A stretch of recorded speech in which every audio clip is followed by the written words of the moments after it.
러셀 콘웰이라고 하는 사람이 쓴 내 인생의 다이아몬드라고 하는 책을 보면은 이런 이야기가 재미있게 실려져 있습니다. 페르시아 인더스강에서 멀지 않은 곳에 알리 하페드라고 하는 사람이 살고 있었는데 상당한 규모의 농장을 소유한 사람이었습니다. 그런데 어느 날 동방의 한 현자가 찾아와서 이런저런 이야기를 나누는 중에 세상에서 가장 귀한 것은 바로 다이아몬드라고 하는 또 깨달음을 얻고, 동방의 현자가 떠난 후에 이 알리 하페드라고 하는 사람은 이제 다이아몬드를 찾고 발견하기 위해서 전 유럽을 또 전 세계를 여행을 하게 됩니다. 그렇지만은 평생 다이아몬드를 찾다가 찾지 못하고 결국은 타국에서 그는 허무하게 죽음을 맞이하게 됩니다. 그러게 세상을 떠난 알리 하페드의 농장은 그 후에 다른 사람에게 넘어가게 되었고, 새롭게 이 농장을 인수한 주인은 어느 날 농장 주변을 이렇게 산책을 하다가 작은 개울가가 있는데, 작은 개울가에서 하얀 모래밭에 반짝반짝거리는 검은 돌덩어리를 하나 발견을 하게 되죠. 그런데 알고 보니까 그 검은 돌이 바로 다이아몬드가 숨겨져 있는 원석이었었다고 합니다. 이런 이야기를 들려주면서 작가인 러셀 콘웰은 이런 말을 우리에게 던져주고 있습니다.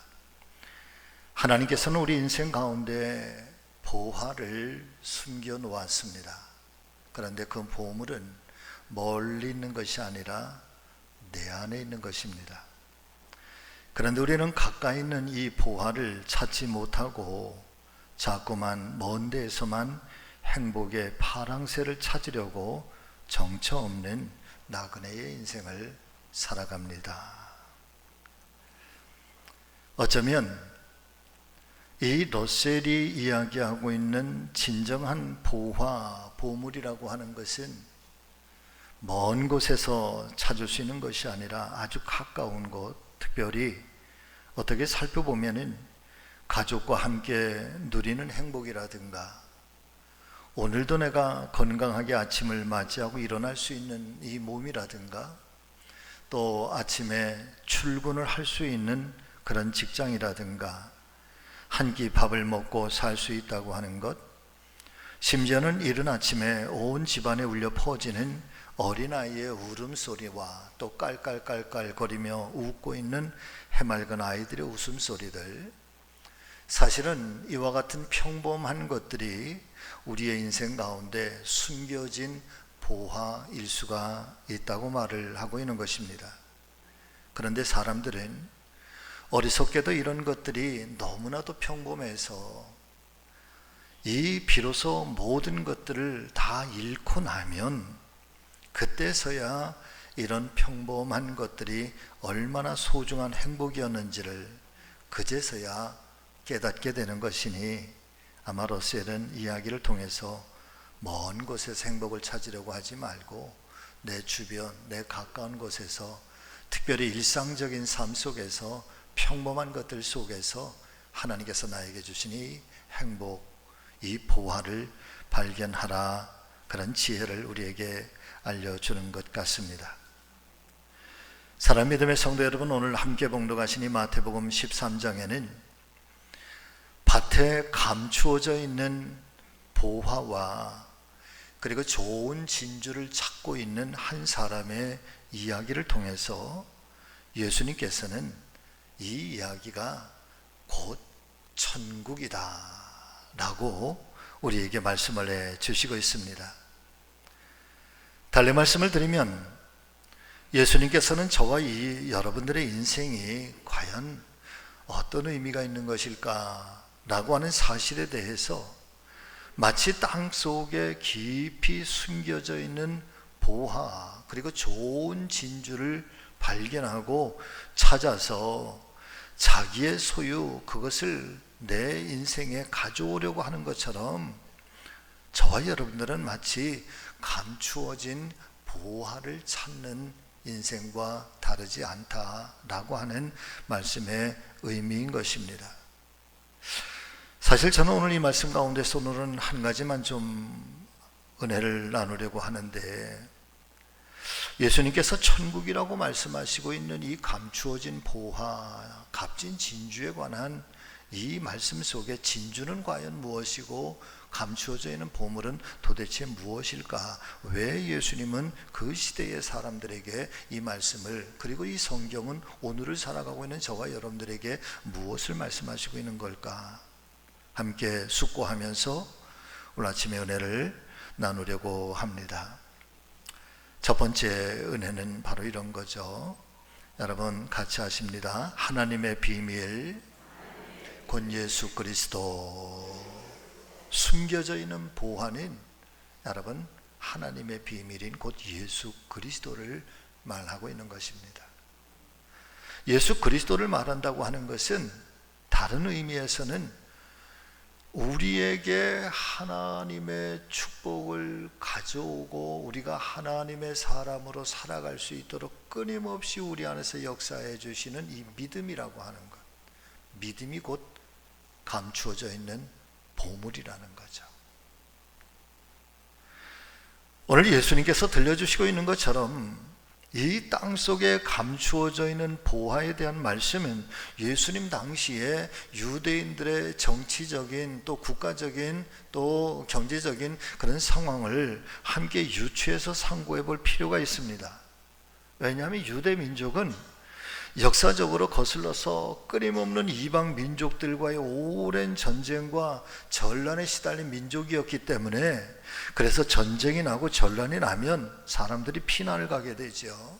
근데 피난을 갈 때에는 이 값진 물건들, 값진 보물들을 함께 몸에 가지고 갈 수가 없어서 떠날 때에는 자기만 알고 있는 아주 깊은 어떤 장소에 여러분 그 보물들을 파묻어 두고, 그리고 돌아와서는 다시 묻어두는 그 보물들을 캐내서 자기의 소유로 삼게 되는데, 자, 그런데 문제는 이렇게 피난을 간 사람이 때때로 전쟁 중에 또 혹은 잘못되어서 영영 돌아오지 못하게 되었을 때, 이렇게 땅속에 묻어두는 각종 보물과 보화들은 누구도 알지 못한 채 오랜 시간 동안 그대로 파묻혀 있다. 어떤 순간 뜻하지 않은 어떤 방법들을 통해서 다시 발견되는 경우가 종종 있었던 것입니다.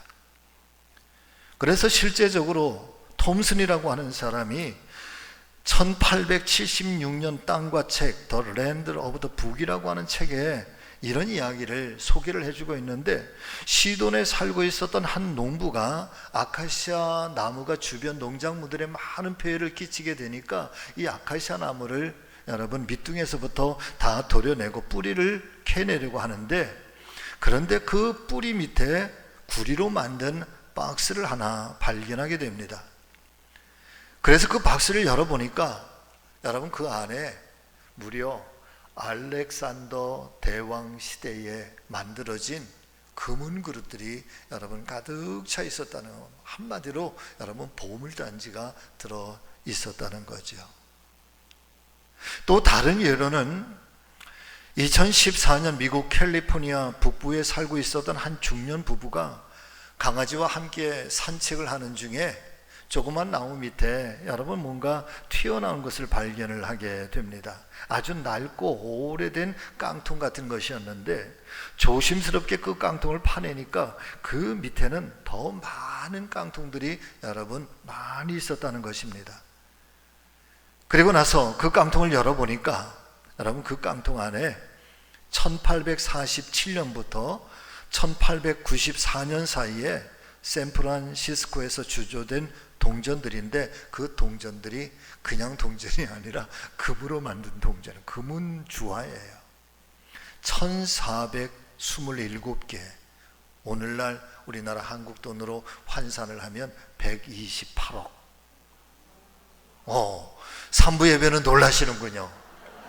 1부, 2부 때는 그까짓 거 뭐 128억. 네. 화폐를 감정한 감정사가 이 부부는 무지개 끝에 있는 금단지를 발견한 것과 같다. 간절히 바라고 원하는 것은 저와 여러분들의 마당에서도 발견되기를 예수님의 이름으로 축원합니다.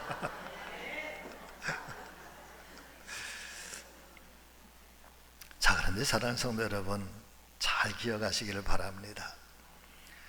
이렇게 깊은 땅속이나 바닷속에서 발견되는 보물보다 훨씬 더 소중한 보물이 있다. 우리 예수님 지금 그걸 말씀하시는 거예요. 더 귀중한 보화가 있는데 여러분, 그것은 바로 저와 여러분들의 마음 깊은 곳에 여러분 같이 하십니다. 숨겨져 있는 보화, 내 안에 숨겨진 보화, 이게 있다는 거야. 세상의 보물, 세상의 보화, 이것보다 훨씬 더 중요한 정말 소중한 보화와 보물이 있는데 여러분, 그것은 무한한 가능성, 무한한 힘, 무한한 능력이 되는 믿음이라고 하는 하나님의 은혜와 성령의 능력인 줄로 믿습니다. 다시 말씀을 드리면 우리가 가지고 있는 힘 가운데 이 믿음의 힘만큼, 예수 그리스도라고 하는 힘만큼 더 위대하면서도 더 놀라운 힘이 없다는 말씀인 것입니다. 오늘 본문의 말씀 속에 주님께서 비유로 말씀하시고 있는 이 밭에 감추어진 보화, 이 보물은 도대체 무엇일까? 여러분, 예수님은 당신 자신을 가리켜서 나는 이 밭에 감추어져 있는 보화와 같다. 그래서 너희 중에 누군가가 정말 진실한 눈으로 나를 발견한다면, 나를 찾았다고 한다면 바로 이 말씀인 거거든요. 자, 골로새서에 있는 말씀을 여러분 한번 우리 함께 보시기를 바랍니다. 자, 같이 읽습니다.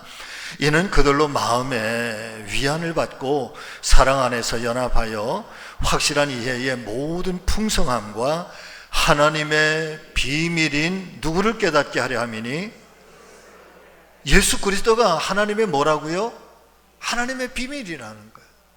하나님의 비밀인 예수 그리스도를 깨닫게 하려 함이니 그분 안에는 또 있습니다. 지혜와 지식의 모든 보화가 감춰져 있느니라. 내가 이것을 말하는 것은 내가 육신으로는 너희를 떠나 있지만 그러나 심령으로는 너희와 함께 있어서 너희가 같이 있습니다. 질서 있게 행함과 그리스도를 믿는 이 믿음이 굳건한 것을 기쁘게 봄이라. 할렐루야. 자, 밭에 감춰져 있는 보화를 발견한 이 비유 속의 사람은 마치 2000년 전에 세상에 오셨지만 세상이 알지 못하는 분, 하나님의 본체이시지만 그 본체의 자리를 버리시고 이 땅에 우리에게 영원한 생명, 영원한 천국, 영원한 구원을 허락하시기 위해서 이 땅에 인간의 모습으로 친히 오셔서 우리 가운데 함께 계시는 바로 그분. 그런데 세상이 그분을 알아보지를 못해. 마치 땅속에 깊이 숨겨져 있는 보물처럼. 그런데 어떤 사람은 그 숨겨진 보화와 같은 예수 그리스도를 발견하고 예수 그리스도가 나의 진정한, 나의 영원한 보물과 보화인 것을 깨닫고 여러분, 그분을 향해서 그분을 소유하고 그분이 나의 하나님이 되고 내가 그분의 사람이 되기를, 그래서 내 인생 모든 것들을 그분을 향해서 올인한 사람들, 이 감추어져 있는 보화인 예수님을 발견한 사람들이 있었다는 거예요. 그 중에 대표적인 사람이 과연 누굴까? 여러분, 바로 사도 바울이라 할 수 있을 것입니다. 그 빌립보서에서 사도 바울은 굉장히 중요한 고백을 우리에게 알려주시고 있는데 조금 깁니다. 여러분, 쉬운 성경 제가 좀 쉽게 이해를 돕기 위해서 쉬운 성경으로 준비를 했는데, 여러분 우리 다 같이 천천히 이 말씀을 마음에 새기면서 같이 읽어보겠습니다. 사실 육체적으로 보면 이 세상 어느 누구보다도 인간적인 조건을 더욱 많이 갖춘 사람이 바로 나입니다. 나는 태어난 지 8일 만에 할례를 받았습니다. 이스라엘 민족 중에서도 베냐민 지파의 자손이고 히브리인 중에서도 히브리인입니다. 모세의 율법은 내 인생의 안내자 역할을 하여 나는 율법을 가장 엄격히 지키는 바리새인이 되었습니다. 내가 모세의 율법을 지키고 따르는 데 있어서는 그 어느 누구도 허점을 찾을 수 없을 정도였습니다. 그때는 이 모든 것이 내게 너무나 소중하고 가치 있는 것들이었습니다. 그러나 내가 예수 그리스도를 만난 이후 이 모든 것이 아무 쓸모없는 것임을 알았습니다. 그것들뿐만 아니라 이 세상 그 어떤 것도 내 주 예수 그리스도를 아는 것과 비교가 되지 않습니다. 예수 그리스도를 위하여 나는 모든 것을 버렸습니다. 모든 것이 쓰레기처럼 아무런 가치가 없다는 것을 이제야 합니다. 이로써 나는 그리스도를 알게 되었습니다. 사랑 믿음의 성도 여러분, 바울이 어떤 사람입니까? 길리기아 다소 사람입니다. 로마의 문명과 정치와 경제와 모든 법이 고스란히 그렇게 적용이 된 로마의 또 다른 로마와 같은 도시, 거기에 정통 유대인으로, 히브리인 중에 히브리인으로 8일 만에 할례를 받은 거룩하게 성별된 사람으로, 심지어는 로마의 시민권을 일찌감치 취득한, 그래서 아주 성공적인 가문에서 최고의 엘리트의 그런 과정을 거쳐서 인생의 모든 탄탄대로가 완전하게 보장되어 있었던 사람, 세상적으로는 더 이상 부러울 것이 없을 만한 그 사람이 바로 사도 바울 아닙니까?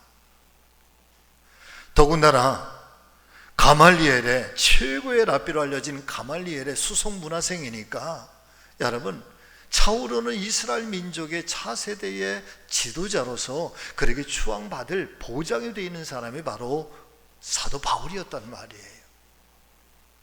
그랬던 사람이 어느 날 다메섹 골짜기에서 부활하신 예수 그리스도를 만나고 그 부활하신 예수 그리스도에 향해서 믿음의 눈들이 열려지고, 그리고 그분을 알면 알수록, 그분을 만나면 만날수록, 그러면서 점점 부끄러워지는 것은 이 거대하신 예수 그리스도.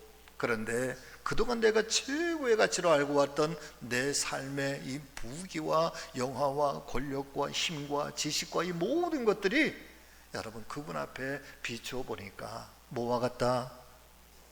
배설물과 같다네. 내가 배설물 같다, 쓰레기와 같은 거다.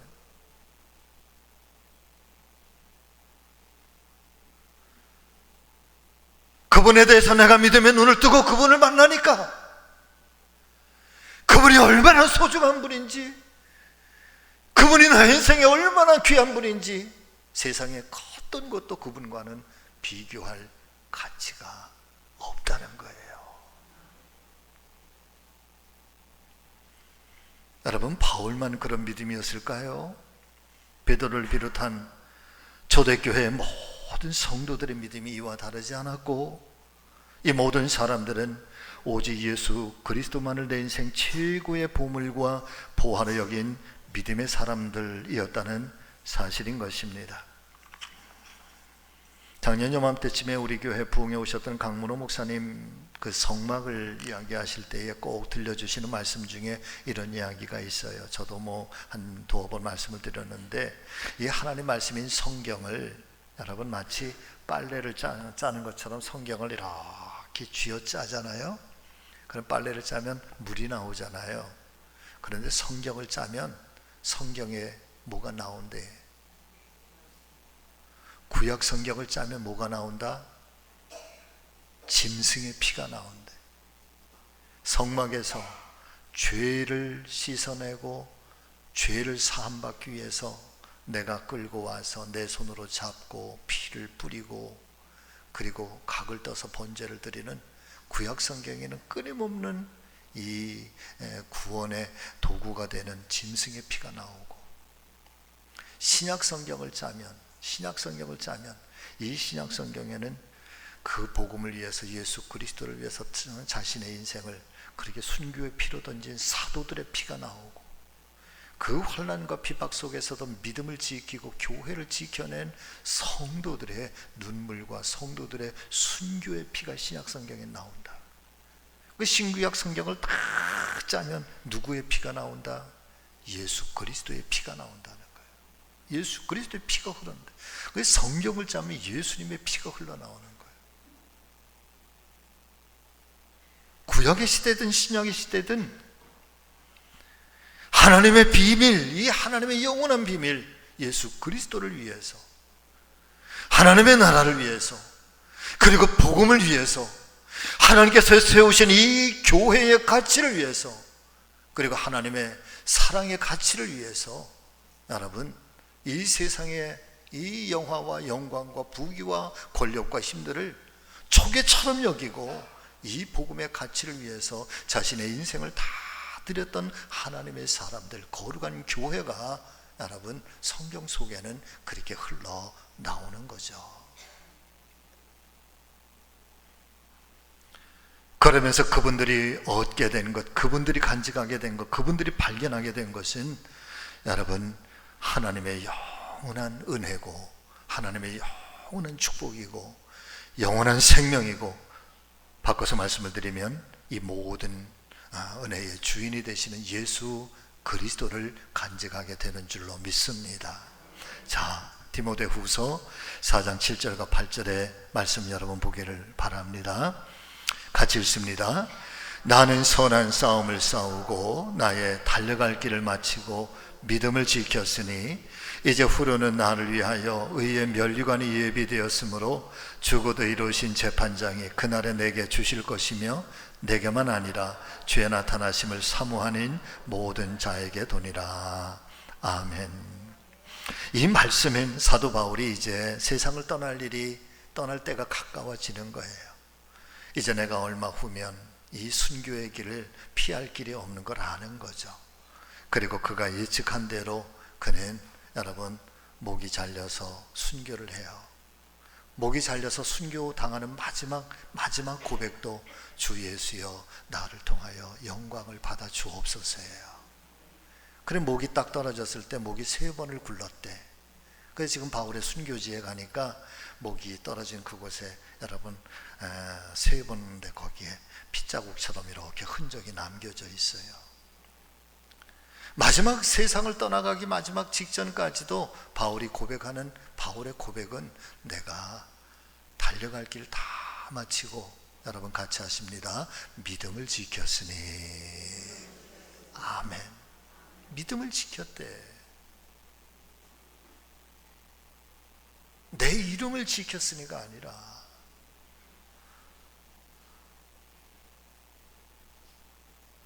나의 업적을 내가 지켰다라고 하는 것이 아니라 예수 그리스도를 향한 내 순결한 내 믿음을 지켰다는 거예요. 또 다른 말씀, 로마서 1장 17절 말씀 또 같이 읽습니다. 복음에는 하나님의 의가 나타나서 믿음으로 믿음에 이르게 하나니 기록된 바 오직 의인은 뭐로 말미암아. 여러분 그리스도인은요 무엇으로 내가 그리스도인 것을 얘기할까? 여러분 내 믿음으로 그리스도인 된 걸 말하는 거예요. 할렐루야. 또 한 말씀 요한일서 5장 4절과 5절의 말씀 대저 하나님께로서 난 자마다 세상을 이기느니라. 세상을 이긴 이김은 이것이니 우리의 믿음이니라. 예수께서 하나님의 아들이심을 믿는 자가 아니면 세상을 이기는 자가 누구냐. 험악하고 시험거리가 많은 세상에, 환난과 시련이 많은 이 세상에 승리할 수 있는 비결은 여러분 무엇일까요? 그것은 바로 예수님께서 하나님의 아들이심을 믿는 이 믿음이 세상을 이길 수 있는 힘이 된다는 거죠. 믿음이 나를 지탱하게 하고, 믿음이 환난 속에서도 견뎌내게 하고, 믿음이 아무리 거대한 핍박 속에서도 소망으로 내일을 바라보게 하고, 그런 속에서 여러분 믿음이 우리를 정결하게 하고, 할렐루야. 소아마비를 앓고 태어나고 천식 때문에 조그만 촛불 하나도 끌 수 없었던 아주 연약한 어린아이가 있었습니다. 이 아이가 겨우겨우 그 생명을 유지하면서 살아가고 있는데 11살이 되던 해에 그 연약한 아들을 붙잡고 그의 아버지가 그의 귓가에 이런 이야기를 들려줍니다. 내가 전능하신 하나님 정말 신뢰하면 오히려 너의 그 장애 때문에 사람들이 너를 주목할 거야. 그리고 너는 역사의 신화 같은 기적을 남기는 그런 놀라운 삶을 살 수 있을 거야. 여러분, 아버지 마음이 어땠을까?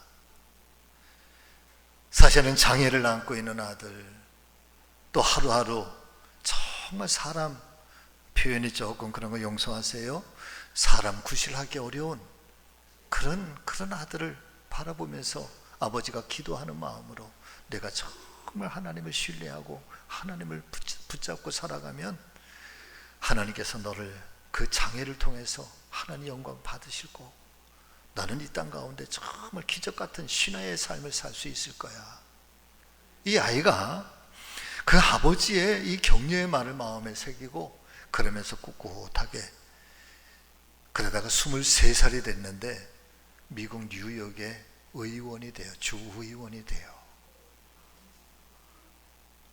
그리고 뉴욕 주지사가 되고 부통령이 되고, 미국이 가장 힘들었던 1900년 초에 대경제 공황 시대에 다 먹고 살기 힘들고 다 뭐 난리법석 깜깜한 어둠의 시대라고 했던 바로 그때 이 사람이 미국의 제32대 대통령으로 당선이 돼요.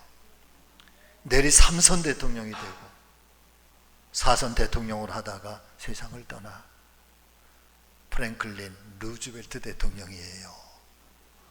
할렐루야. 미국 사람들은 역대의 많은 대통령 중에서 유일하게 존경하는 대통령이 둘이 있다고 한다면 링컨 대통령하고 루즈벨트 대통령이에요.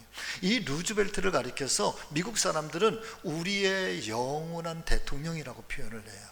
안타깝지만 우리나라도 여러분, 모든 국민들이 우리의 영원한 대통령이 그런 분이 좀 나왔으면 좋겠어요. 할렐루야. 자, 이런 루즈벨트가 평생 마음에 품고, 그리고 힘들고 어려울 때마다 하나님 앞에 엎드려서 기도하면서 이 성경 구절을 암송했다고 그래. 이 성경 구절이 스가랴서 4장 6절의 말씀인데 여러분, 바로 이 말씀인 거죠. 같이 하십니다. 이는 힘으로 되지 아니하며 능력으로 되지 아니하나 오직 여호와의 영으로만 되느니라. 자기가 정말 힘들고 어려웠을 때에도, 생사의 고비를 그렇게 겪을 때에도 한 주의 의원이 되고 부통령이 되고 한 나라의 대통령이 되고 그런 엄청난 힘을 가졌을 때에도 결코 자신의 힘이나 능력을 의지하지 않고 오직 여호와 하나님, 성령 하나님만을 의지하며 나갈 때 여러분, 하나님이 그를 도우시고 하나님께서 그를 높여주셨다라고 하는 고백인 것입니다.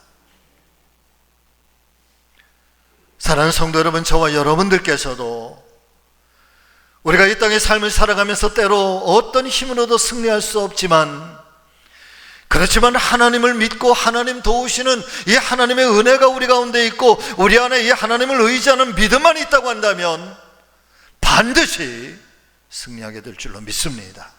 아니, 정확하게 말씀을 드리면 내가 승리하는 것이 아니라 내가 승리할 수 있도록 하나님이 도와주실 것입니다. 오늘날 많은 사람들이요, 하나님을 향한 믿음을 저버리고 하나님 말씀을 가볍게 여기고 하나님의 말씀을 무시하며 살아갑니다. 믿음이란 도대체 뭔가? 우리는 무엇을 믿음이라고 하는가? 여러분, 믿음이란 하나님의 부르심을 듣는 거예요. 하나님이 나를 부르시는 것을 듣고, 그리고 그 부르심에 내가 응답해서 그 말씀 앞에 나를 쳐서 복종하고 순종할 수 있는 것,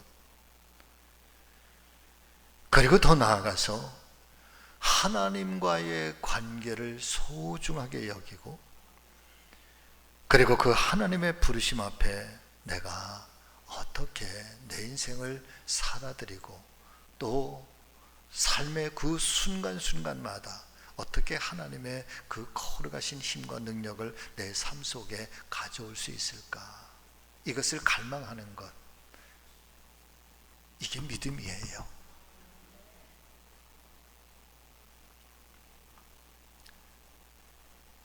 사랑하는 우리 성지가족 여러분, 우리가 믿음으로 살 때 믿음의 주인 되시는 하나님께서 저와 여러분들을 지켜주실 것을 믿으십니까? 우리가 결단하고 예수님을 믿을 때 내 운명이, 우리 가정의, 우리 가족의 운명이 바뀌어진다는 사실을 여러분 정말 믿고 계십니까? 불행한 인생, 부정적인 인생, 무의미하게 방황하던 인생, 오늘 아침에 간절히 축복하며 기도하는 것, 하나님의 부르심 앞에 우리가 귀를 기울이고 순종함으로 주님과 함께 새롭고도 복된 인생 살아가시는 저와 여러분 모두가 되시기를 예수님의 이름으로 축원합니다. 이제 말씀을 마치겠습니다. 여러분, 지난 한 주간 동안에 제가 말씀을 준비하면서 제 마음속에 새겨진 하나의 문구는 이런 거예요. 여러분, 저를 따라서 해보세요. 오늘의 나는 어제의 내가 만들어낸 결과요, 내일의 나는 오늘의 내가 준비한 결과입니다. 뭐 성경 말씀이 아니니까, 주님의 말씀이 아니니까 아멘은 아닌데, 예스는 예스, 그렇구나. 오늘의 나는 어제의 나의 결과라. 내일의 나는 오늘 내가 무엇을 준비했는가에 따라서 내일의 내가, 나의 결과가 나온다. 여러분, 그리스도인들은 오늘 그리스도 안에서 그리스도와 함께 그리스도를 향하여 그렇게 살아가는 믿음의 결과가, 믿음의 준비가 내일의 하나님의 축복의 열매로 나타날 거예요. 이 한 주간에도 예수님 많이 발견하고 그 진리를 깨달아 행복한 인생, 승리하는 인생 살아가기를 예수님의 이름으로 축원합니다. 기도하십니다.